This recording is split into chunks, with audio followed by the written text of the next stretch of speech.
यदि आपको हमारे वीडियोस के नोटिफिकेशन नहीं मिलते हैं तो इस सब्सक्राइब बटन को दबाने के बाद इस बेल आइकन पर क्लिक करें और फिर इस ऑल के बटन को ज़रूर दबा दें। इसके बाद आपको नोटिफिकेशंस मिलने लगेंगे। दोस्तों, ऑल एग्जाम गाइड गुरु के यूट्यूब चैनल पर मैं सुजीत पांडे आप सभी का बहुत बहुत स्वागत करता हूं। दोस्तों, यहाँ पर लेकर आ गए आपके लिए इतिहास जीके के हिस्ट्री के 40 क्वेश्चन, 40 एमसीक्यू हैं हिस्ट्री के।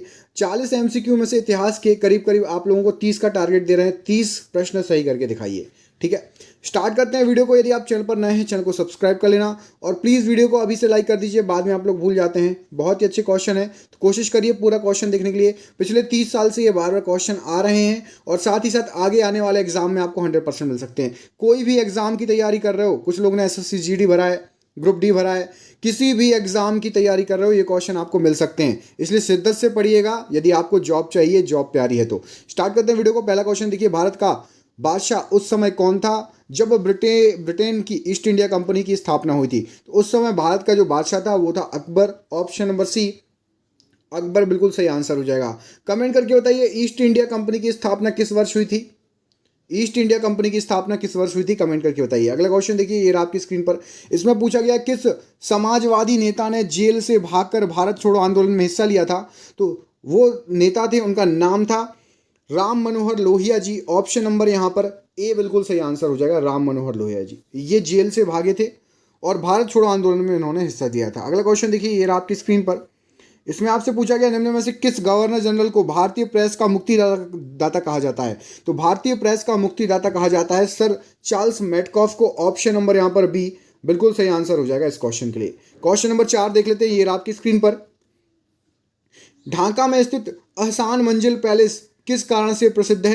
तो एहसान मंजिल पैलेस में आप सभी को पता होगा मुस्लिम लीग की स्थापना हुई थी। ऑप्शन नंबर ए यहाँ पर मुस्लिम लीग की स्थापना बिल्कुल सही आंसर हो जाएगा। क्वेश्चन नंबर 5 में आपसे पूछा गया है, स्वतंत्रता के पहले भारत के किस राज्य में प्राथमिक शिक्षा अनिवार्य थी? मतलब आपको प्राथमिक शिक्षा लेनी ही थी, अनपढ़ नहीं हो सकते आप वहाँ यदि वहाँ रहते हो। तो बड़ौदा में बिल्कुल अनिवार्य प्राथमिक शिक्षा थी। ऑप्शन नंबर ए बड़ौदा बिल्कुल सही आंसर हो जाएगा। अगला क्वेश्चन देख लेते हैं, ये आपकी स्क्रीन पर। इसमें आपसे पूछा गया है, नियमित तो मुद्रा जारी करने वाला और दिल्ली का अपना साम्राज्य की राजधानी घोषित करने वाला दिल्ली का प्रथम सुल्तान कौन था? तो वो सुल्तान था गुलाम वंश का शासक जिसका नाम था इल्तुतमिश। ऑप्शन नंबर ए। और इल्तुतमिश की पुत्री का नाम कमेंट बॉक्स में कमेंट करके बताइए। इल्तुतमिश की पुत्री का नाम क्या था? कमेंट बॉक्स में कमेंट करके जरूर बताइएगा। अगला क्वेश्चन देख लेते हैं, ये आपकी स्क्रीन पर। निम्नलिखित में से किस राजपूत राजा ने मोहम्मद गौरी को पहली बार हराया था? तो सबसे पहले मोहम्मद गौरी को हराया था वो राजपूत राजा थे, उनका नाम था भीम द्वितीय। ऑप्शन नंबर ए भीम द्वितीय इस प्रश्न के लिए राइट आंसर हो जाएगा, याद रखिएगा। क्वेश्चन नंबर 8 देख लेते हैं, ये आपकी स्क्रीन पर। इसमें पूछा गया आपसे कि निम्नलिखित में से सिंधु घाटी का बंदरगाह का क्या नाम था? तो सिंधु घाटी का बंदरगाह था आपका लोथल। Option number B. ये गुजरात में स्थित है लोथल, भोगवा नदी के किनारे लोथल एक सिंधु घाटी का बंदरगाह था, याद रखिएगा। ठीक है, अगला क्वेश्चन देख लेते हैं, ये आपकी स्क्रीन पर। इसमें पूछा गया है आपसे, निम्न में से मगध के किस राजा ने राज्य के लालच में अपने पिता की मृत्यु कर दी थी? तो वो राजा का नाम क्या था? अजात शत्रु बिल्कुल सही आंसर हो जाएगा, ऑप्शन नंबर बी। अजात शत्रु ने जो है लालच में, राज्य के लालच में अपने पिता की ही मृत्यु कर दी थी। अगला क्वेश्चन देखिए, क्वेश्चन नंबर 10 में आपसे पूछा गया है, निम्न में से किसने महाद सत्याग्रह का नेतृत्व किया? ऑप्शन है महात्मा गांधी, भीमराव अंबेडकर जी, आचार्य विनोबा भावे या फिर बाल गंगाधर तिलक। तो ये याद रखिए, महाद सत्याग्रह और इससे जुड़े हैं Bhimrao Ambedkar ji. Option number B यहां पर याद रखिएगा, बिल्कुल सही आंसर हो जाएगा, ऑप्शन नंबर बी। अगला क्वेश्चन देखिए, इसमें पूछा गया, ईस्ट इंडिया कंपनी का अंतिम गवर्नर जनरल और क्राउन के अधीन पहला वायसराय कौन था? तो ईस्ट इंडिया कंपनी का लास्ट और क्राउन के अधीन पहला लॉर्ड कैनिंग यहां पर बिल्कुल सही आंसर हो जाएगा, ऑप्शन नंबर डी। याद रखिएगा, ये क्वेश्चन कई बार एग्जाम में आया हुआ है। क्वेश्चन नंबर 12 देख लीजिए, ये आपकी स्क्रीन पर। इसमें आपसे पूछा गया है, इंडियन यूनियन मुस्लिम लीग का मुख्यालय भारत के किस राज्य में स्थित है? तो इंडियन यूनियन मुस्लिम लीग का मुख्यालय तमिलनाडु में स्थित है। ऑप्शन नंबर ए तमिलनाडु बिल्कुल सही आंसर हो जाएगा। कमेंट बॉक्स में तमिलनाडु से संबंधित क्वेश्चन आया है, राज्य तमिलनाडु। तमिलनाडु के सीएम का नाम कमेंट बॉक्स में कमेंट करके बताइए। मुख्यमंत्री कौन है अभी हाल फिलहाल में तमिलनाडु का? कमेंट जरूर करिएगा। अगला क्वेश्चन देखिए,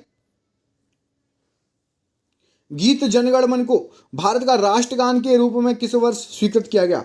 तो जनगण मन राष्ट्रगान है भारत का, इसको स्वीकृत किया गया था 1950 में। ऑप्शन नंबर सी बिल्कुल सही आंसर हो जाएगा जनगण मन के लिए। कमेंट करके बताइए भारत के राष्ट्रगान को गाने में कितना समय लगता है, कितने सेकंड का समय लगता है, कमेंट करके बताइएगा। ऑप्शन दे देता हूं आपको, 50 सेकंड, 52 सेकंड, 48 सेकंड या फिर 45 सेकंड। कमेंट करके बताइए भारत के राष्ट्रगान को गाने में कितना सेकंड का समय लगता है।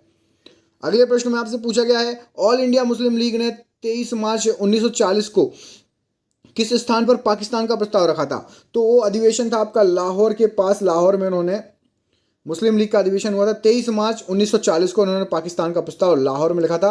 ऑप्शन नंबर सी यहां पर इस प्रश्न के लिए राइट आंसर हो जाएगा। प्रश्न में पूछा गया, निम्नलिखित में से किसे सिविल सेवा का जनक कहा जाता है? तो सिविल सेवा का जनक कहा जाता है option number C Lord Cornwallis को। लॉर्ड कॉर्नवालिस यहां पर इस प्रश्न के लिए बिल्कुल राइट आंसर हो जाएगा, याद रखिएगा। क्वेश्चन नंबर 16 देखिए, भगत सिंह, राजगुरु, सुखदेव और जय गोपाल किस संयंत्र में शामिल थे? तो ये सभी संयंत्र में शामिल थे, उसका नाम था लाहौर संयंत्र। कौन कौन? भगत सिंह, राजगुरु, सुखदेव और जय Gopal ji. Option number B यहां पर इस प्रश्न के लिए सही आंसर हो जाएगा। अगला क्वेश्चन देखिए, भारत में सर्वप्रथम स्वर्ण मुद्रा चलाने का श्रेय किसे जाता है? तो सबसे पहले चलाई थी हिंद यूनानी शासकों ने। ऑप्शन नंबर बी यहां पर बिल्कुल सही आंसर हो जाएगा। अब आपको कमेंट करके बताना है सबसे शुद्ध सोने की मोहरें, सिक्के किसने चलाए थे सबसे शुद्ध? ऑप्शन नंबर यहां पर ऑप्शन नंबर बी आपका बिल्कुल सही आंसर है, हिंद यूनानी शासक। अगला क्वेश्चन देखिए, भारत के राष्ट्रगान का शीर्षक क्या है? तो भारत के राष्ट्रगान का शीर्षक भारत विधाता। ऑप्शन नंबर डी बिल्कुल सही आंसर हो जाएगा, भारत विधाता। अगला क्वेश्चन देखिए, ये रहा आपकी स्क्रीन पर। इसमें आपसे क्या पूछा गया है, मुस्लिम लीग के किस अधिवेशन में मोहम्मद अली जिन्ना ने बांटो और छोड़ो का नारा दिया था? डिवाइड एंड क्विट भी सविनय अवज्ञा आंदोलन इस प्रश्न के लिए राइट आंसर हो जाएगा। अगला क्वेश्चन देखिए, क्वेश्चन नंबर 21, वर्नाकुलर प्रेस अधिनियम और शस्त्र अधिनियम किस वायसराय के द्वारा पारित किया गया था? तो वर्नाकुलर प्रेस अधिनियम और शस्त्र अधिनियम Lord Lytton. Option number A Lord Lytton यहां पर इस प्रश्न के लिए राइट आंसर हो जाएगा। अगला क्वेश्चन देख लेते हैं, ये रहा आपकी स्क्रीन पर, निम्न में से किस गवर्नर जनरल को भारतीय प्रेस का मुक्तिदाता कहा जाता था? तो सर चार्ल्स मेटकॉफ को भारतीय प्रेस का मुक्तिदाता कहा जाता है। ऑप्शन नंबर बी यहां पर बिल्कुल सही आंसर हो जाएगा। अगला क्वेश्चन देखिए, समुद्री व्यापार के संदर्भ में कारताज व्यवस्था का उपयोग किसके द्वारा किया जाता था? तो कारताज व्यवस्था अपनाई थी पुर्तगालियों ने। ऑप्शन नंबर डी पुर्तगाली यहां पर इस प्रश्न के लिए राइट आंसर हो जाएगा। अगले प्रश्न में देखते हैं क्या पूछा गया है, भारत देश का नेपोलियन किसे कहा जाता है? तो याद रखिए ये क्वेश्चन कई बार एग्जाम में आया है, समुद्रगुप्त को भारत देश का नेपोलियन कहा जाता है। ऑप्शन नंबर बी यहां पर समुद्रगुप्त बिल्कुल सही आंसर हो जाएगा। अगला क्वेश्चन देखिए, बिंदुसार के शासन के दौरान अशांति कहां पर फैली थी? तो बिंदुसार के शासन के दौरान अशांति तक्षशिला में फैली थी। ऑप्शन नंबर ए बिल्कुल सही आंसर हो जाएगा, तक्षशिला।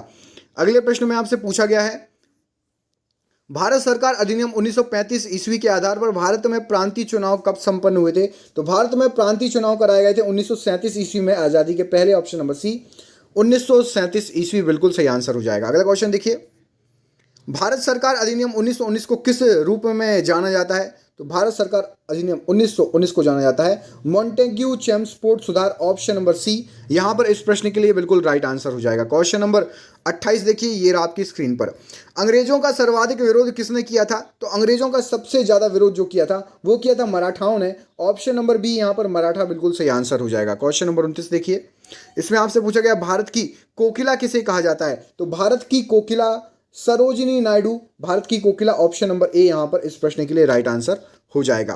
क्वेश्चन नंबर 30 देख लेते हैं, ये रहा आपकी स्क्रीन पर, नागरिकों के मूल कर्तव्यों की सिफारिश किसने की थी? तो नागरिकों की मूल कर्तव्यों की सिफारिश सवर्ण सिंह ने की थी। ऑप्शन नंबर डी सवर्ण सिंह यहां पर इस प्रश्न के लिए राइट आंसर हो जाएगा।